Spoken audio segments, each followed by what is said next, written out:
유사 그리스도인 7장. 유사 그리스도인이 신학을 고백하는데도 더 이상 나아가지 못하는 원인. 질문. 많은 사람이 신학을 고백하면서도 유사 그리스도인 이상으로 더 나아가지 못하는 이유는 무엇입니까? 대답. 그 결정적인 이유 4가지를 말씀드리겠습니다. 첫 번째, 자신의 진실한 상태를 스스로 속이기 때문입니다. 그들은 자신의 상태를 잘못 판단합니다. 사실은 악하고 위태로운데도 선하고 안전하다고 생각합니다. 사람들은 자신을 그리스도께 속한 것으로 간주합니다. 그러나 하나님께서는 그들을 진노의 그릇으로 생각하십니다. 그가 하나님의 자녀라면 받은 은혜보다는 자신의 죄를 더 바라보고 자신의 믿음보다는 자신의 타락을 더 바라보고 새롭게 하시는 은혜보다는 내재하는 정욕을 더욱 바라봄으로써 자신이 매우 선한데도 매우 악하다고 생각할 것입니다. 신부는 저는 검습니다 라고 말할 것입니다. 그러나 그리스도께서는 그대는 여자 중 가장 아름답도다 라고 말씀하실 것입니다. 그러나 죄인은 자신의 죄보다는 자신의 행위를 보고 자신의 이름이 생명책에 기록될 것이라고 생각합니다. 그러나 하나님의 장부에는 무례한으로 기록되어 있을 뿐입니다. 아무것도 아니면서 자신을 대단한 존재로 여기며 자신을 속이는 것은 아주 흔한 일입니다. 많은 사람들이 그리스도에게는 이방인에 불과하면서도 그리스도 안에서 얻게 될 자신의 이익을 생각하며 자신을 높입니다. 많은 사람들이 자신의 죄가 용서받았다고 생각합니다. 그러나 그러한 생각은 악독이 가득하며 불의에 메인바 되었도다라는 말씀과 같죠. 많은 사람들이 자신의 은혜를 받았다고 생각합니다. 근데 정작 그는 아무것도 받은 게 없습니다. 솔로몬이 이렇게 말하죠. 잠언 13장 7절. 스스로 부한 채 해도 아무것도 없는 자가 있고, 이게 바로 라오디아 교회 성도들의 마음이었습니다. 그들은 말하기를 나는 부자라 부유하여 부족한 게 없다라고 합니다. 그러나 그들은 곤고한 것과 가련한 것과 가난한 것과 눈먼 것과 벌거벗은 것을 알지 못한다라고 말한 것처럼 자신의 상태를 알지 못하죠. 그들은 알지 못하도다라고 한 말씀처럼 자신의 상태가 좋은 줄로 생각하지만 실상은 얼마나 악한지, 그들은 자신들을 부자라고 생각하지만 은혜에 있어서는 얼마나 가난한지를 알지 못한 겁니다. 그들은 아무것도 필요 없다고 생각했지만 자신들이 가련하고 벌거벗은 것을 알지 못한 거죠. 이런 실수에는 몇 가지 근거가 있습니다. 자, 여기서 5가지를 언급할 텐데요. 자, 첫 번째, 거짓된 마음으로 스스로 기만하는 겁니다. 모든 자연인의 마음의 절망적인 기만입니다. 만물보다 거짓되고 심히 부패한 것은 마음이라 라고 했는데요. 여기서 거짓되다의 히브리어는 야곱의 이름과 동일합니다. 여러분이 야곱이 그 형 에서를 속인 것을 알고 있죠. 에서가 이렇게 말했습니다. 창세기 27장 36절.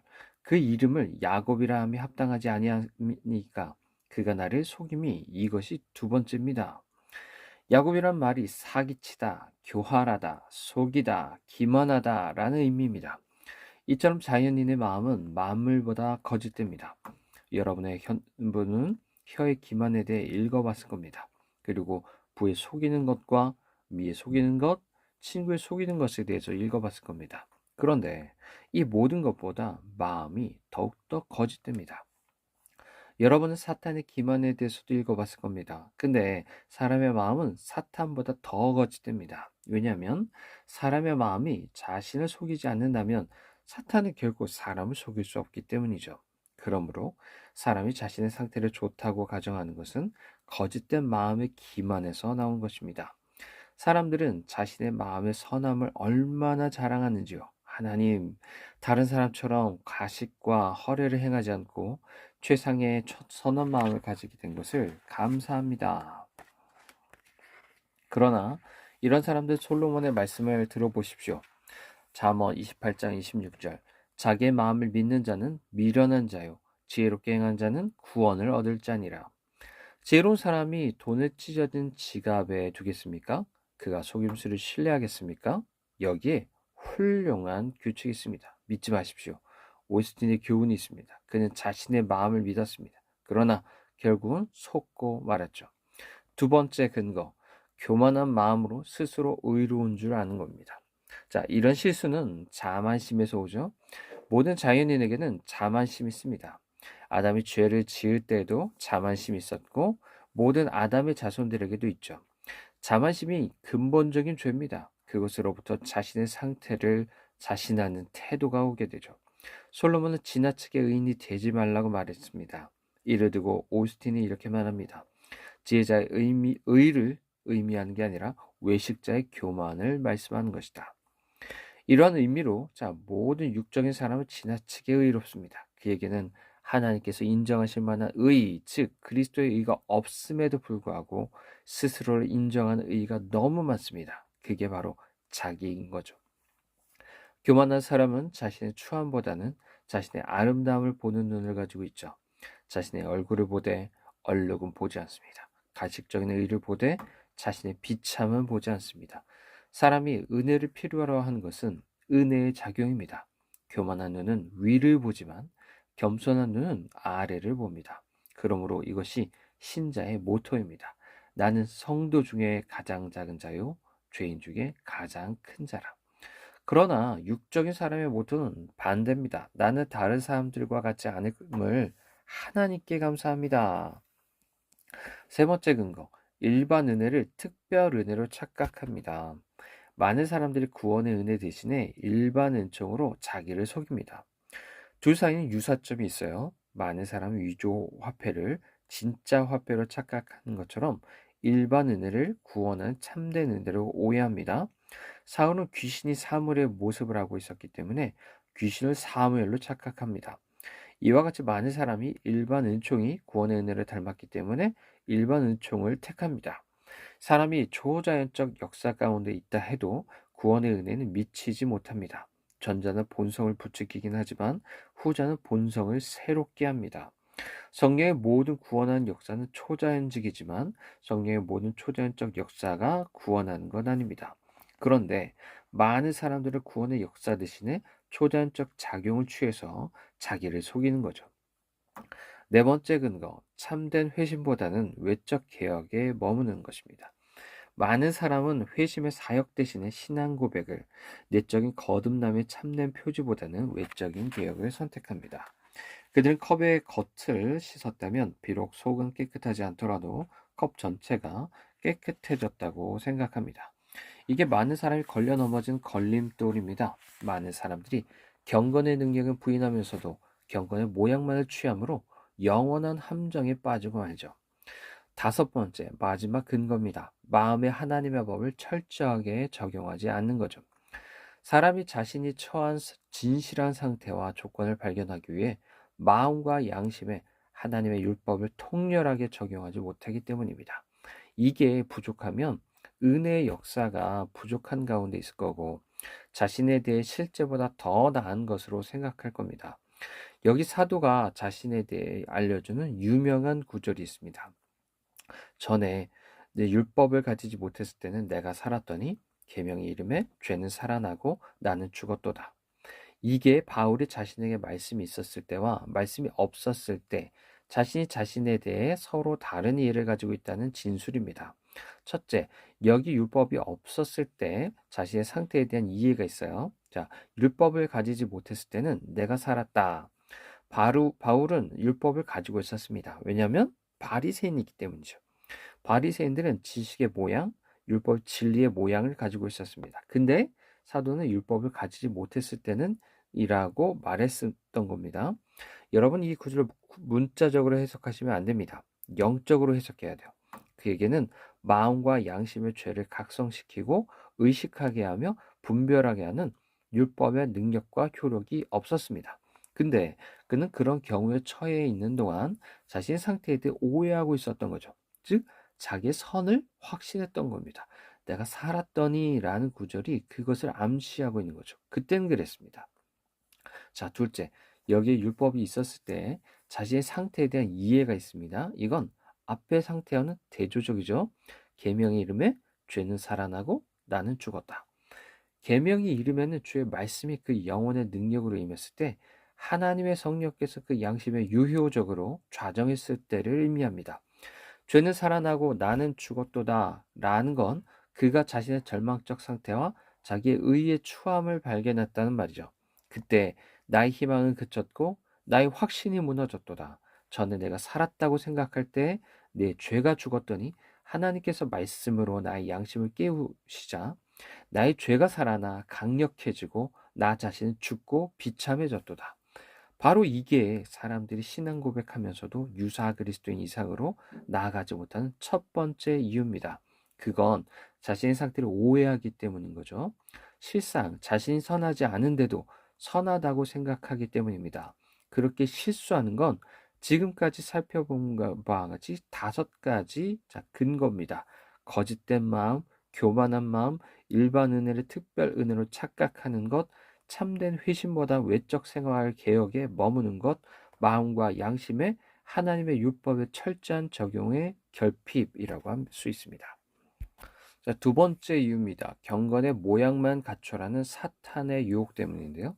자, 죄인들로 하여금 공개적으로 하나님을 부정하게 할 수 없다면 사탄은 경건의 모양만 갖추도록 교활하게 설득합니다. 사탄은 사람들의 정욕에 빠져 전적으로 천국을 무시하도록 유혹할 수 없다면 천국에 이르기에 부족할 만큼만 신앙을 고백하도록 유혹합니다. 어떤 죄를 떠나는 데는 동의하죠. 근데 나머지는 그대로 행하게 합니다. 어떤 신앙적인 일을 행하는 건 동의하지만 나머지 무시하게 하는 겁니다. 사탄은 그 영혼에 대한 자신의 관심을 버리기보다는 그 영혼이 신앙을 고백하는 데까지 양보합니다.